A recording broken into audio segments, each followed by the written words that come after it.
what got attention from me is I started watching Nikki just skyrocketing on what she was doing with social media and following. She has self-published her first book and has since found her own niche with her second book. She also ran a successful Kickstarter campaign for that book, has been successfully marketing to that niche via social media with over 65,000 followers on Facebook. Amazing. Please welcome Nikki Filippone. Thanks for having me. I'm happy to be here and share what I know. It's all self-taught. I describe myself like a giraffe. I had to learn how to stretch my neck to just make it work. And, as I kind of muddled through and figured things out, I've tried to share in groups like this. And I have my social media marketing Facebook group, and I try and spread the wealth. We're all in this together. And so I'm more than happy to be here, and I'm happy to share what I know. I guess I'll start backwards from kind of the beginning of my journey, and I won't take too long to go into it, but just to explain my journey here and how I ended up here and what I think that could mean for you guys and what you could take away from that. So first, I started out just an author before I became a children's book author. I considered myself a writer and a poet. I used to be a poet back in my early teens into my early 20s. And I had a lot of this poetry that was kind of like sitting around in my house. And one day I stumbled upon some of it and I was like, ooh, I should, type this stuff up. It was literally handwritten. My first book is If My Nose Could Talk. And that's where that came from. It was a poem I had written when I was like, I don't know, 15 or something.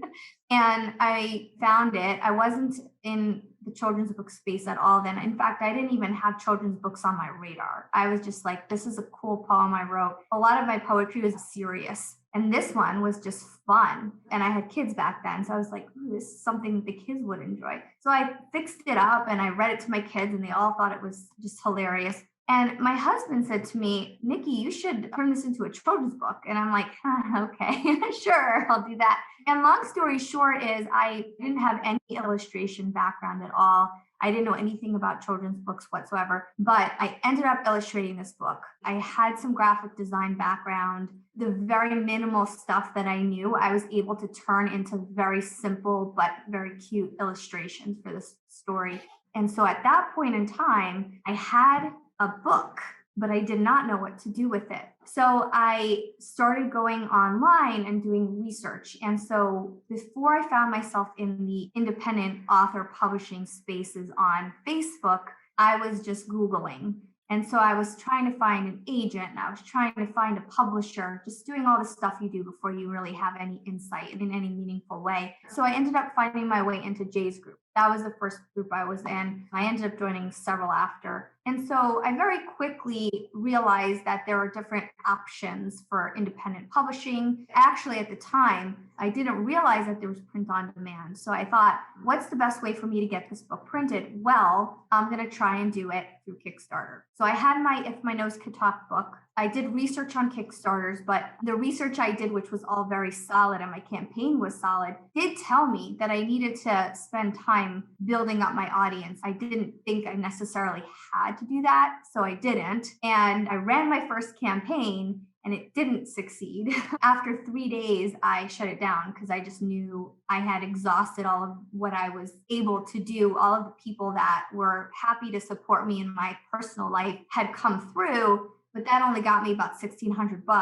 And at the time, I was actually talking to a hybrid, quote unquote, publisher. Those are essentially vanity publishers. And so I was trying to collect enough money to pay them, which was way overpriced. I needed something like $10,000 before the Kickstarter fees. Anyway, it didn't go very well. I shut it down. And so at that point, I'm like, what do I do next? And so I ended up figuring out that there was print on demand. And so I was like, I need my book to get out there. I didn't just create this book for nothing. And I put the book into Amazon, and it was a paperback book and an ebook. And that was where I was a couple of years ago. Okay, that's all kind of laying the groundwork and the foundation for what came next. Because what that did for me was it got me into the children's book space. It got me into understanding that there's this indie publishing community. It got me into understanding that there's way more to children's books than what I initially even knew about.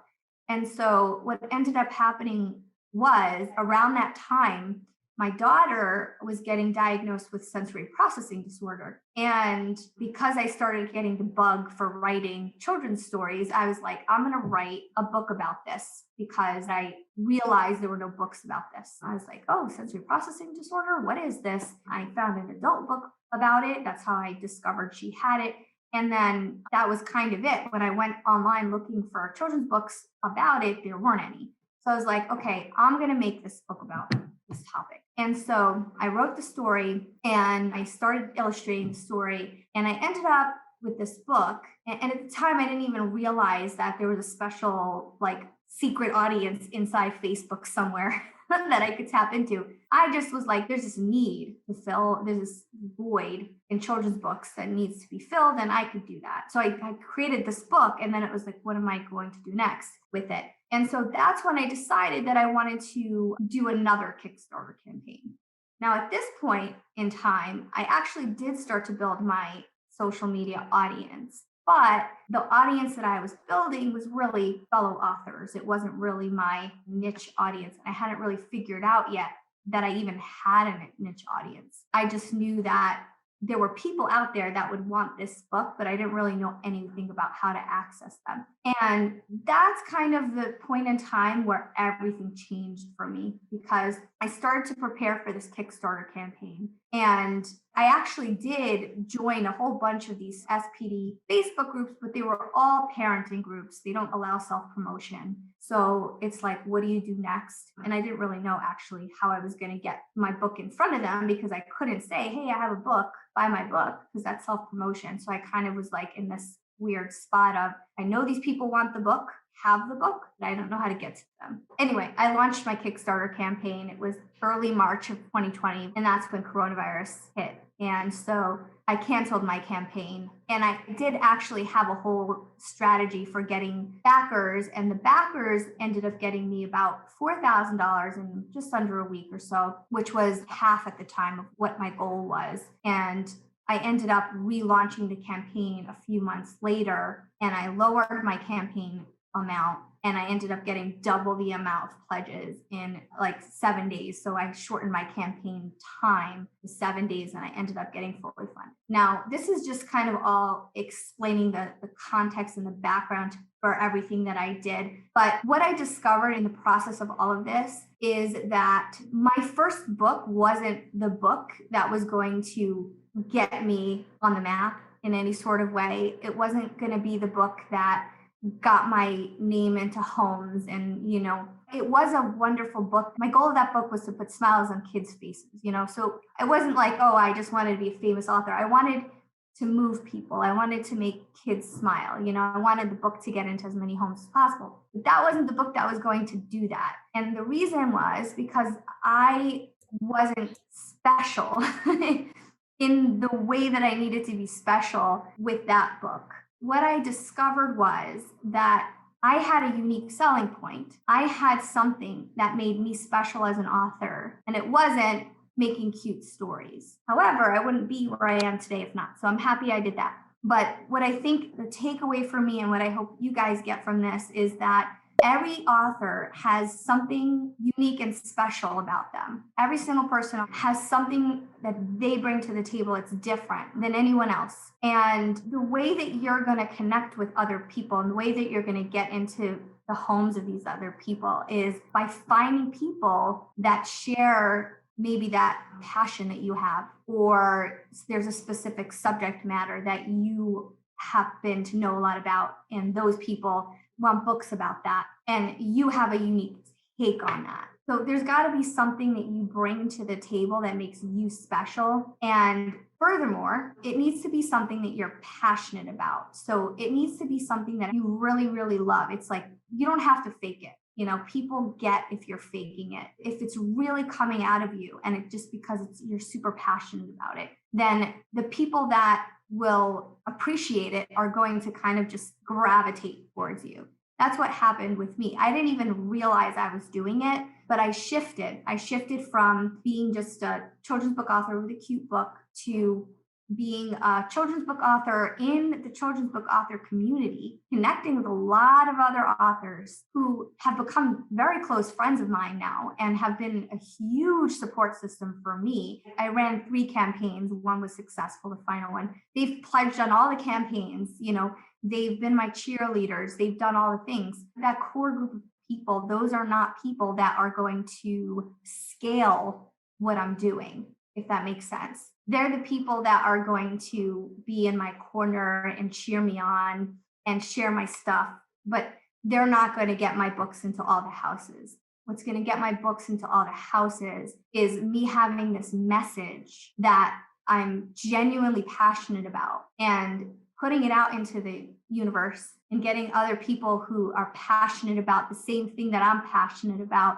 gravitating towards me. Now, there are actual logistical things that I did to amplify that and to make it happen faster. And I'll go into that in a minute. But before you do those logistical things, the very, very first and most important thing that you want to do is you want to figure out what it is that's special about you. And there is something, every person has something very special. Your message, whatever that message is, whatever passion you have inside of you, it's not just you're an author. There's more to it. There's something about what you're doing that you're passionate about. Figure out what that is. Before you can do the logistical things, you need to figure out who shares that passion. Now, for me, at first I thought, oh, of course, parents, right? It's far more than that. It's not just parents. It's parents that have kids with this particular special need.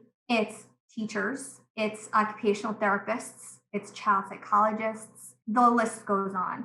And everybody on this call has a group of people and categories of people that would have that same passion that you are putting out there. And so you need to identify who those people are before you can do the logistical things to get in front of them. Facebook is my area of expertise. There are a lot of other platforms. I'm mainly talking about Facebook just because that's what I have managed to use and leverage to get as far as I've gotten. I'm trying to do Instagram. I've been making some progress there, but that's not my area. There's also Pinterest and all these other Twitter. I haven't done that. So the logistical things are Facebook. Once you figure out who your audience is, then you want to find out where they go. And that's where groups come in. So the reason I've been so successful on Facebook rather than any other platform is literally because of Facebook groups.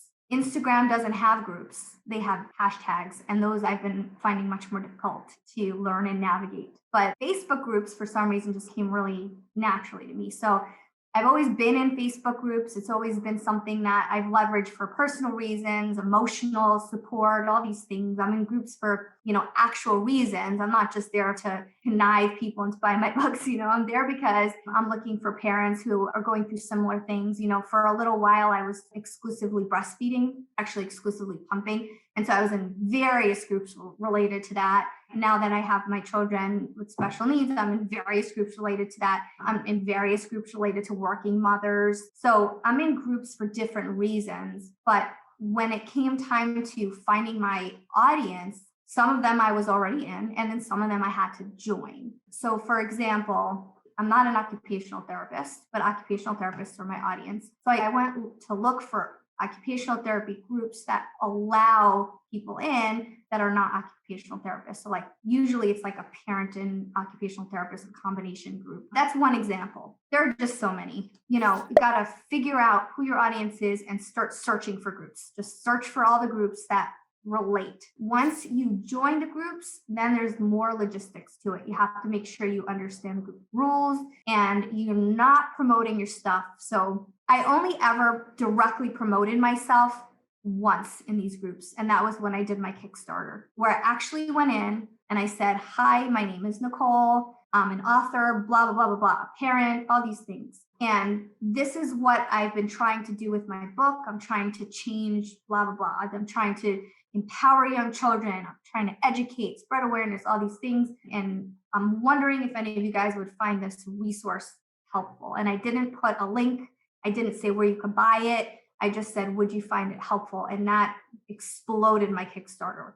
Literally, that is how I got my back. In 7 days, I got $9,500 just from doing that. But that is not how I engage. And that is not how I built my 65,000 following. You can't go into the groups and just promote yourself. People will not like it. The admins will probably kick you out or mute you. Nowadays, muting is an option. So that before they kick you out, they'll mute you, which means you can't post in there for a certain period of time. But anyway, so what you want to do is, instead of just going in there and promoting yourself, you want to have content that you share on your Facebook page that would resonate with that audience, and it has nothing to do with your books, and share that content as yourself from the page. So it'll link back to the page, and just add something to your post. Any commentary that makes it sound like you're not spamming the group. If you just drop the link, they're going to be like, this person's spamming. But if you add something heartfelt, or, it can even be funny, you can even make a joke, whatever the case is, add something to it. So then you're connecting with the group, you're sharing content that will resonate with them, and it's linked back to your Facebook page. That is what gets people to your Facebook page. Of course, some groups don't allow people to share pages, even if they're not your page. They might not allow it at all. So you have to pay attention to the group rules. But if you do this the right way, then you're attracting your audience through meaningful content, meaningful posts, things that you're truly passionate about. Again, this goes back to your core messaging and your core passion. What is it that you're trying to say? If you share from your heart, other people that share that are going to come to you, and it's going to resonate with them and a lot more. So that's essentially how I've managed to get 65,000 followers on my Facebook page, and it's still growing. I use my Facebook page now a lot to not just build, so I use it to build awareness. I'm genuinely looking to build awareness about SPD, but I also share about my books pretty regularly. And pretty much every time I share about my books, I get some people buying my books. So there's a way to do it where it doesn't come across like you're just constantly trying to pitch your book. And this might not apply to everybody. If you're not in an awareness oriented topic, it might not apply. But in my case, my book is all about awareness. So what I do pretty regularly, like once every couple of days, is I'll take a page from my book and I'll say, did you know XYZ? Did you know that coloring on walls is a sensory seeking behavior? And then I'll include some information about sensory seeking behaviors. And then I'll include some kind of, resource. And then I'll say, if you want to learn more, you can find more about my book here. And I'll include my link to my website, which is where I'm exclusively selling right now because I make way more money there than I would through Amazon. It's all connected. And once you really find that niche, find the core messaging, find what makes you passionate, and find how you can connect with other people, there's literally nothing stopping you from, just getting your face out there, getting your name out there, getting your books out there. Yeah, doing it. So I've been following your journey and I've just been amazed at what you've been doing. I think it's fantastic. You also recommend that people don't name their Facebook Yeah. page by, their own name, but they do something a little bit different. Would you mind kind of going into that a little bit? Absolutely. And that was actually a huge aha moment I had. So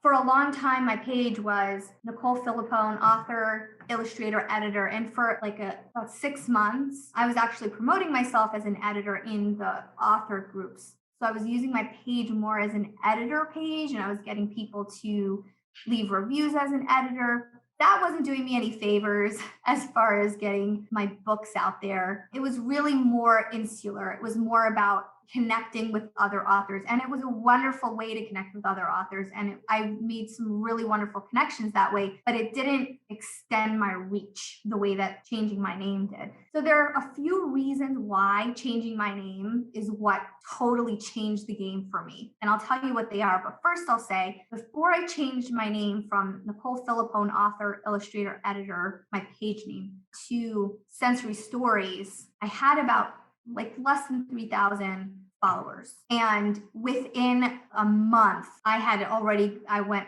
to 10,000, maybe more. I have to figure out the numbers. But that was in July, right? So we're about 6 months later, and I went from about 3,000 followers to 65,000. And so one reason is that when I was going into groups, And I had already kind of devised the strategy. It was kind of like emerging. I didn't really fully know what my strategy was yet, but I did figure out that I wanted to share stuff from my page into groups. I was sharing from Nicole Filippone, author, illustrator, editor. And so I'm Nikki Filippone, my personal page, my personal profile. And so Nikki Filippone is sharing a post, which by the way was a very valuable post, but I was sharing it from Nicole Filippone, author, illustrator, editor. And so what admins, they were seeing that and going, oh, this person is promoting herself, even though I wasn't.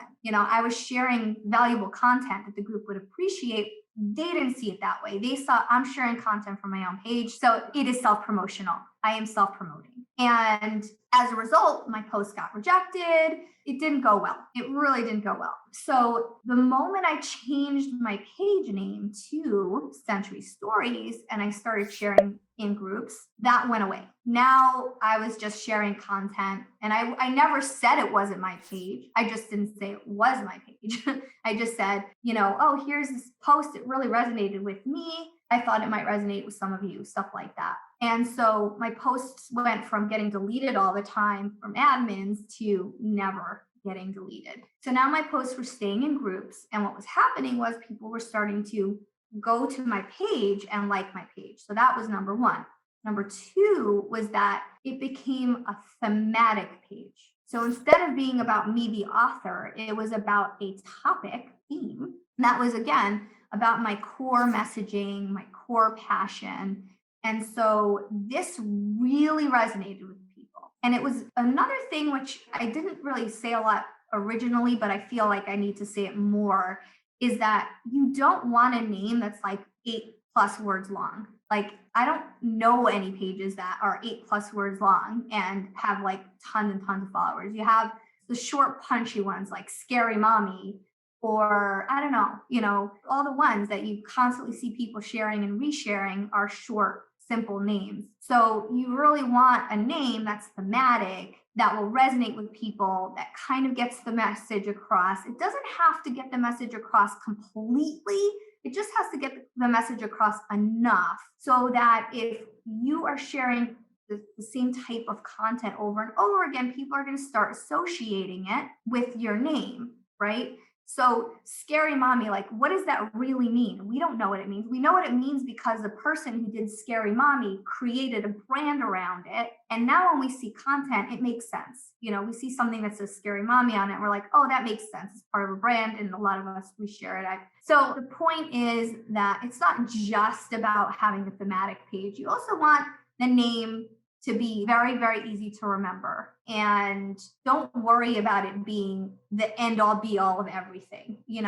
If someone sees Sensory Stories, they're not necessarily going to know what that means. They might, but they also might not. What matters is that my content is all about what it's all about, and that it's consistent, and I don't confuse people too much by throwing in random stuff. You want to make sure that your content, it all makes sense. You don't want to throw in random stuff that doesn't have to do with your theme. So once you pick a theme, stick to the theme. If you randomly start throwing in other things, you'll confuse people. But your theme doesn't have to be so super tight. Like, my theme started out as sensory, and now it really spread out. I do a lot of conscientious parenting types of stuff because it's overlapping. When you have a child with sensory needs, you want to be conscientious about your parenting style. At least that's my personal core messaging and philosophy. And so that is what I have started to incorporate as well. I also have now a lot of adult people with sensory issues. So I started to focus on sensory overload as an adult, things like that. And so it's not so super tight in terms of my theme. It kind of has become a little bit more loose, but everything really relates and makes sense. And so if you have a page, try and keep it, to that theme. How do you entice them to actually go to your page rather than just reading the post that gets attached onto the, in the post in the group and commenting there? Because I'll get a lot of likes and a lot of comments in the, the cochlear implant groups or whatever, but very little people clicking through and going to my actual page. Do you tend to do templates or freebies or anything over on a link on your page or anything like that? So when you say go to your page, do you mean your Facebook page or your website? Because those are different. No, I mean my my business page on your Facebook page. for example. Okay, Yeah.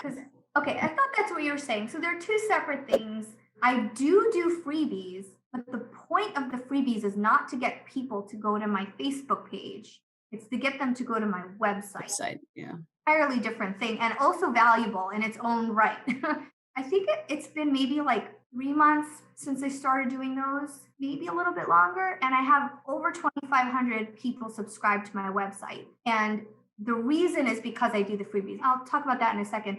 The question you have is a good one because I don't actually know what makes a person decide to click on the Facebook page rather than just comment in the group. I'm not 100% sure. I'll tell you what I think might be the case. So when I post, I do specific things. The first thing I do is I make sure that there's a graphic. Number one, got to be graphic because when you share links, they don't share the same way and they don't work that well. So always a graphic, and it's always a great graphic, something that either I found that I can tag the person who created it or I create it myself. Then I add commentary about the graphic because if you don't add commentary about the graphic in your page post, people will just save the image and share it themselves. Why wouldn't they want to do that? If you add your own commentary in addition to the graphic, then people don't want to lose your commentary when they're sharing it. So they'll share it with your commentary. So that's number one. When you're sharing it then into the Facebook groups as yourself, you're then adding more commentary, but there's a different tone I take when I share it on a page. It's more like explanatory. It's like, did you know that there's da, da, da. It's very explanatory from my page. But when I share in groups, I'm much more personal. I'm more emotional. I'm more of a human being. Rather than a teacher, I'm now a parent who's struggling, that kind of thing. So it's like when I share it in the group, I'll share something like, oh, I had a really rough day. This thing happened. I don't know, whatever. And so I think what's happening, and the reason why I get people to comment on the posts and also go to my page is because that I'm adding valuable stuff in different ways. I don't know that's for sure the case, but I had a lot of success getting people to my page. And so my feeling is that I'm adding something really valuable there. And then I'm also adding something emotionally that pulls people in emotionally there. So they're commenting there. I'm getting tons of engagement there. And then people are also going to my page. That's really helpful. And I have one other question. I remember you had put a post up a while ago about how sharing other people's content potentially could get you into trouble. And you were kind of changing your approach a little bit in terms of like, can I take pre-existing content from someone else's page, share it with credit, or do I have to actually ask for permission from that person? Yeah. Where did you land with that? And what are you doing now between like stuff you're creating yourself and sharing others with credit? Okay, so that's a very, very good question. And I did completely change my approach. So I was making a few mistakes before I had that thing that happened. So for those who don't know, my page was reported by someone who was a content owner. I shared something of theirs. My old way of thinking, which was flawed, was if the person's name is on the graphic, that's enough. I'm sharing their graphic, their name is on it. So what's the problem? That was flawed, not correct at all. The thing is, if you're sharing something that someone else made, and we're not talking about memes, we're talking about like art content, like someone actually went out of their way to create art and now you're sharing it. If you share that content without their permission, they can report you. And when I say share their content, I mean, we're talking specifically, you have saved the graphic to your device and you are now going into your page and you are sharing the graphic in a new post. So you're not resharing from their page. You're literally putting the graphic into the post from scratch from your device. If you do that without permission, you can get reported. So it is a really good idea to just not ever do that unless you have permission. So if you want to err on the side of caution, don't do it without permission. Go to the person and ask. Now, there are a couple of accounts that I follow. There's this one called Blessing Manifesting. I adore her. Anyway, so she actually gives blanket permission. She has a graphic that says, if you want to share my stuff, go right ahead. Just don't remove my name from it. Don't take credit for it.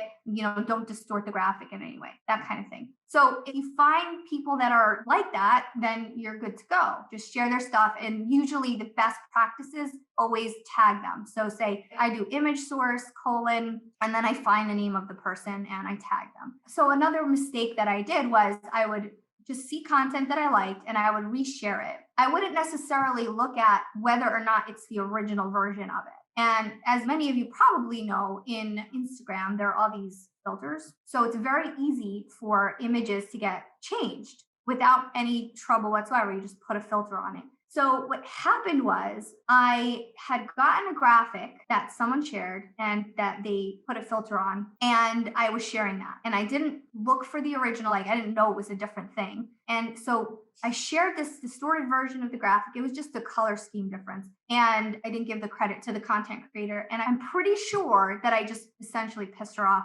Like, who is this person sharing my content? They changed the way it looks and they're not even giving me credit. I think I just really made her upset.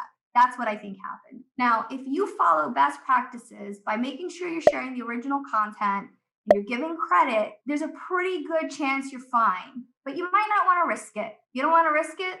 Don't risk it. Me, I have asked for permission and gotten permission from a lot of people, but some people don't respond. They just don't. You want to err on the side of caution, you should. But for me, I'm like, I would rather just get this word out there. And I just hope that this person is the kind person that I think, and I always tag and give credit and such. I'm getting this happening like sometimes whenever I try to join a group from my page, it's like an instant denial. Like, is there a setting that some groups are just automatically like, Yep. Okay. I'm like, am I doing something wrong? Because it's frustrating. I want to clarify. So yes, there is a setting. As an admin, we don't, social media marketing group, we turn the setting on. So you can't join as a page. That's first. Second is, I want to be clear about this. When I suggest that you share from your page, I am suggesting that you share as yourself. So you are sharing your personal account, but sharing something from your page. Correct. So this is really important, right? So you post on your page, okay? You have your page. Now, I don't know how it is on an iPhone, but on my Android device, when I go to the page, there's that 3 dots. I click the 3 dots and it gives me an option to copy. That's copying the URL for that post. So now I can go into any group that I'm in as myself, Nikki Filippone, and I click paste. And so it pastes the hyperlink, the URL, and it says, the preview will display whatever, I don't know. And then I don't just share because I don't want to just be a spammer and just share the link. I hit enter a few times, just whatever. And then I add my commentary and then I click share. And so what happens is the commentary is there, the link is there, and but it's sharing as myself. So it actually, if you don't know that it's my page, it looks like I found someone's content, thought it was great, and decided to share it. That's the genius. I'm glad I asked because that's what I was thinking. Your recommendation to change the name so it doesn't look like I'm just sharing my own thing. Okay. Yep. Yeah. And another thing I forgot to mention is make sure that your picture is not an obvious picture of yourself. So I used to have an author picture that looked very similar to my personal picture, and I have since changed both. So now my personal picture is a picture of me and my son, an old one now, but anyway, you can't see my face that clearly and it doesn't look the same. And then my Facebook page is actually my Bitmoji. It's a Bitmoji that I thought, kind of communicated the personality that I wanted. And now when I shared, you wouldn't be able to tell that it's the same person. Sure. Okay, good deal. And then my other question is, do people care that much if you don't fit the group perfectly? Like, for example, I think my audience could be found in groups of parents of special needs kids, that kind of thing. However, I'm the special needs person and my only kid is a dog. And do people care? Or are they just welcome? It depends on the group. There are some groups that are very, very particular and others that aren't. I'm in a lot of adult autistic groups that are actually a combination of parents and adult people that identify as autistic. And the point of the group is so that parents could get insight from adults that went through what their kids are going through. So if you have groups like that, you're golden. You might be able to join some group, try to join some OT groups that, I'm not an OT, but it wasn't this is a group for occupational therapists and for parents. It depends on the admin. It depends what their questions are. I never lie in my questions. I'm not going to say yes to get into a group. But if I ask the question and it's not necessarily a group for parents, I might join anyway if they let me. Here's a perfect example. I'm not a teacher. I am a teacher, but I'm not the kind of teacher that these groups are. I'm an adult teacher. I'm an adult educator. That is my job, not an elementary or young childhood teacher, whatever they're called. I'm not that. But I'm in a dozen teacher groups. I just call myself an educator. So I say, Hi, I'm Nikki, parent of 3 kids. I'm an educator, blah, blah, blah. Don't lie. I also don't explicitly state whatever. The point is, if I am offering something of value and I don't outright say something that's either a lie or clearly makes it obvious I shouldn't be there, then it's fine. So just kind of find that middle ground. And That's been my approach, and it's working pretty well. Just wanting to know, when you made the switch from what you were doing before with your first book, did you tell your audience, or did you just sort of start posting and keep going? I did not. You didn't tell them. So over time, I lose people, I gain people. There are people who are just like, oh, that's not for me anymore. And then they unfollow me. Not a big deal. But I don't think there's a need to make an announcement. I think Okay. times that I made announcements were for specific reasons. Like the time where I was like very transparent. I was like, mistake. I didn't realize that this was, what happened. I even tagged the content owner who reported me. And I said, everybody follow her page. I know I made a mistake. I'm very sorry for that mistake. This is what happened. This is what I'm going to be doing differently. And so I announced that. But if I change, like when I went from the Nose book to the Rosalie, I didn't announce that. Thank you. And one last question, just how do you manage the groups? Like, do you post the same thing to all your groups? Like you create something and then you send it to all your groups for that day? So there's actually a logistical thing here. If you guys are not in my social media marketing group, you should join. I did a bunch of Facebook Lives, and this was a topic that I did a live on, and I actually described exactly my process. But basically, in my phone, I have my groups organized alphabetically. You can do that in Facebook. Like you can go into the Facebook app, click on groups, and organize your content alphabetically.